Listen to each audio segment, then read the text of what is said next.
शिमोगा शहर के रुकन असम्बली और शिमोगा ज़िले के निगरान वज़ीर तरक्याती कामों की तरफ कोई तवज्जो नहीं दे रहे हैं और सिर्फ वक्त ज़ाय कर रहे हैं।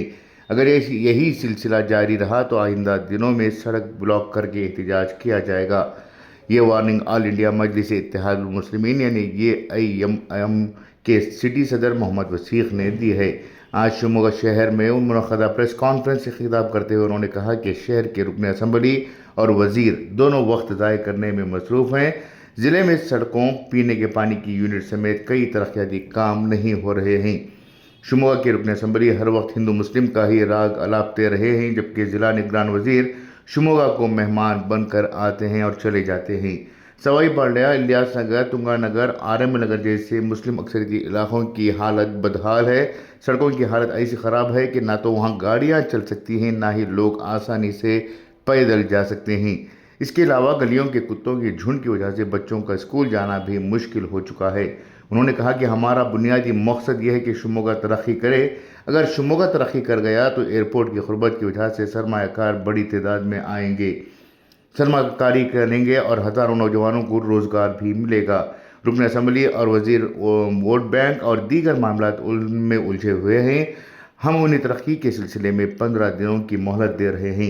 अगर इस मुद्दत में तरक्याती काम शुरू ना हुआ तो सड़कों पर उतर कर एहतजाज किया जाएगा।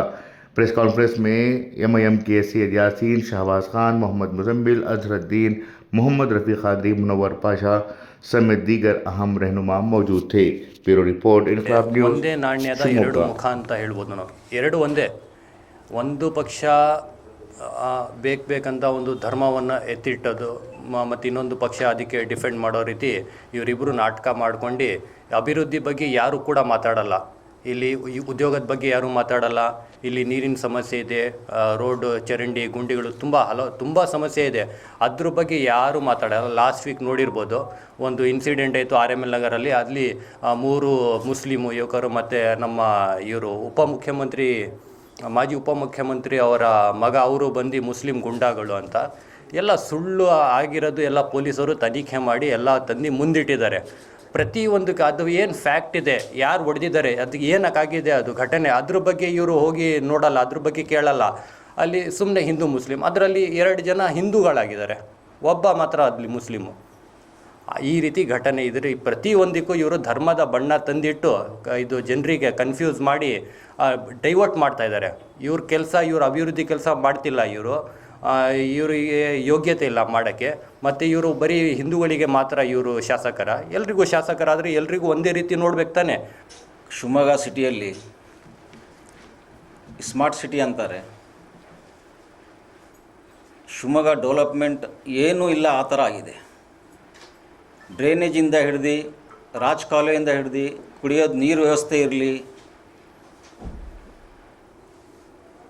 ಏನು ಸೌಲಭ್ಯನೇ ಇಲ್ಲ, ಆ ಥರ ಆಗಿಬಿಟ್ಟಿದೆ. ಶಾಸಕರು ಇದ್ದಾರೆ, ಕಾಂಗ್ರೆಸ್ ಉಸ್ತುವಾರಿ ಮಿನಿಸ್ಟರು ಇದ್ದಾರೆ, ಆದರೆ ಡೆವಲಪ್ಮೆಂಟ್ ಬಗ್ಗೆ ಯಾರೂ ಮಾತುಕತೆ ಒಂದು ಸ್ವಲ್ಪನೂ ಕಾಳಜಿ ಇಲ್ಲ ಅವ್ರಿಗೆ.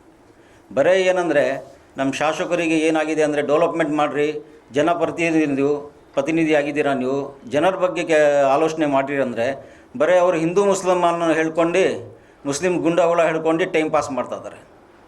ಅದರ ವಿರುದ್ಧ ನಮ್ಮ ಕಾಂಗ್ರೆಸ್ನವರು ಮತ್ತು BJP ಅವರು ಸೇರ್ಕೊಂಡು ಜನರಿಗೆ ಮೋಸ ಮಾಡಿ ವೋಟ್ ಬ್ಯಾಂಕ್ ತೊಗೊಂಡು 5 ವರ್ಷ ಟೈಮ್ ಪಾಸ್ ಮಾಡ್ತಾಯಿದ್ದಾರೆ.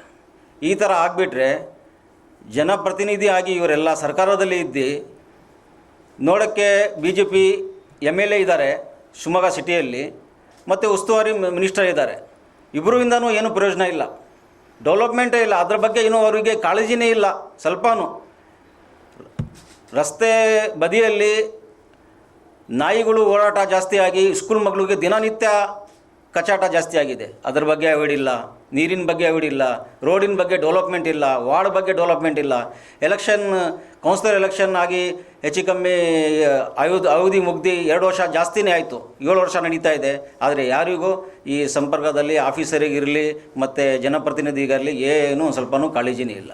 ಇದ್ರ ಬಗ್ಗೆ ಎಲ್ಲ 4th ಪಿಲ್ಲರ್ ಮೀಡಿಯಾ ಆಗಿರೋದು. ನೀವು ನಮ್ಮ ಮೂಲಕ ನೀವು ಧ್ವನಿಯನ್ನು ಎತ್ತಬೇಕು. ಯಾಕಂದರೆ ನಮಗೆ ಮುಖ್ಯ ಇರೋದು ಏನು, ನಮ್ಮ ಶಿವಮೊಗ್ಗ ಸಿಟಿ ಡೆವಲಪ್ಮೆಂಟ್ ಆಗಬೇಕು. ಡೆವಲಪ್ಮೆಂಟ್ ಆದರೆ ಏರ್ಪೋರ್ಟ್ ಇರೋದಕ್ಕೋಸ್ಕರ ಬೇರೆಯವರು ಹೊರಗಡೆಯವರು ಕಂಪ್ನಿಯವರು ಇನ್ವೆಸ್ಟ್ಮೆಂಟ್ ಮಾಡ್ತಾರೆ. ಆ ಟೈಮಲ್ಲಿ ನಮಗೆ ಎಲ್ಲರಿಗೂ ನಮ್ಮ ಯುವಗಳಿಗೆ ಜಾಬ್ ಸಿಗತ್ತೆ, ಅವ್ರ ಮನೆತನ ಎಲ್ಲದೂ ಒಳ್ಳೆಯದಾಗತ್ತೆ, ನಮ್ಮ ಸಿಟಿ ಒಳ್ಳೆ ಡೆವಲಪ್ಮೆಂಟ್ ಆಗುತ್ತೆ. ಇದ್ರ ಬಗ್ಗೆ ವಿಶೇಷವಾಗಿ ಇವತ್ತು ನಾವು ಪ್ರೆಸ್ ಮೀಟ್ ಕರೆದಿರೋದು ಯಾಕಂದರೆ ದಯವಿಟ್ಟು ನಮ್ಮ ವಾರ್ಡ್ ನಂಬರ್ 33 ಇರಲಿ, ವಾರ್ಡ್ ನಂಬರ್ RML ನಗರ್ 28 ಇರಲಿ, ಸುಡೇಬೇಲ್ ಇರಲಿ, ಊಳುಗಳೂರು ಇರಲಿ, ಹಳೆ ಮಂಡ್ಲಿ ಇರಲಿ, ಇಲಾಜ್ನಗರ ಇರಲಿ, ಇಂಥ ಅನೇಕ ವಾರ್ಡ್ಗಳನ್ನು ನೀವು ವಿಸಿಟ್ ಮಾಡಿ. ಏನೇನು ಕೆಲಸ ಆಗ್ತಾಯಿಲ್ಲ. ಎಷ್ಟು ಹಾಳಾಗಿದೆ ಅಂದರೆ ನೀವು ಅಲ್ಲಿ ನಡ್ಕೊಂಡು ಹೋಗೋದು ಅಲ್ಲ, 2 ವೀಲರ್ ಗಾಡಿ ತೊಗೊಂಡು ಹೋಗೋಕ್ಕೂ ಕಷ್ಟ ಆಗ್ತಾಯಿದೆ. ಅಷ್ಟು ಸಮಸ್ಯೆ ಇದೆ. ಆದರೆ ಸಮಸ್ಯೆ ಬಗ್ಗೆ ಯಾರು ಮಾತಾಡೋಕ್ಕೆ ರೆಡಿ ಇಲ್ಲ, ಇವತ್ತು ಕೆಲಸ ಮಾಡೋಕ್ಕೆ ರೆಡಿ ಇಲ್ಲ. ಹಾಗಾಗಿ ಈ ಥರ ಕೆಲಸ ಮಾಡೋಕ್ಕೆ ರೆಡಿ ಇಲ್ಲ ಅಂದರೆ ಮತ್ತು ಅವರು MLA ಆಗೋಕ್ಕೂ ಯೋಗ್ಯತೆ ಇಲ್ಲ ಅವರಿಗೆ, ಮತ್ತು ಉಸ್ತುವಾರಿ ಮಿನಿಸ್ಟರ್ ಆಗೋಕ್ಕೂ ಅವರಿಗೆ ಯೋಗ್ಯತೆ ಇಲ್ಲ. ಇಬ್ಬರು ಟೈಮ್ ಪಾಸ್ ಮಾಡ್ತಾ ಇದ್ದಾರೆ, ಕಾಂಗ್ರೆಸ್ ಇರಲಿ BJP ಇರಲಿ. ಅದಕ್ಕೆ MIM ಇಂದ ಇವತ್ತು ನಾವು ಒಂದು ಪ್ರೆಸ್ ಮೀಟ್ ಮತ್ತು ಪ್ರತಿಭಟನೆ ಟೈಪ್ ಯಾಕೆ ಮಾಡ್ತಾಯಿದ್ದೀವಿ ಅಂದರೆ, ನಾಳೆ ದಿವಸ ಈ ಮಾಧ್ಯಮ ಪ್ರಕಾರ ನೀವು ಇದೆಲ್ಲ ನ್ಯೂಸ್ ಆದಮೇಲೆ ಏನಾರ ಕೆಲಸ ಆಗಿಲ್ಲ ಅಂದರೆ ನಾವು ಹೆಚ್ಚಿನ ರೀತಿಯಲ್ಲಿ ರೋಡ್ ಜಾಮ್ ಮಾಡಿ ಎಲ್ಲ ಜನರಿಗೆ ತೊಗೊಂಡು ಶಿವಮೊಗ್ಗ ಬಂದ್ ಮಾಡ್ತೀವಿ. ನಮ್ಮದು ಇದು ಒಂದು ಪ್ರೆಸ್ ಮೀಟಲ್ಲಿ ಮಾಡ್ತಾಯಿದ್ವಿ. ದಯವಿಟ್ಟು ಮಾಧ್ಯಮವರೆಲ್ಲ ಸಹಕಾರ ಮಾಡಿ. ನಮಗೆ ಶಿವಮೊಗ್ಗ ಮುಖ್ಯ ಡೆವಲಪ್ಮೆಂಟ್ ಆಗಬೇಕು.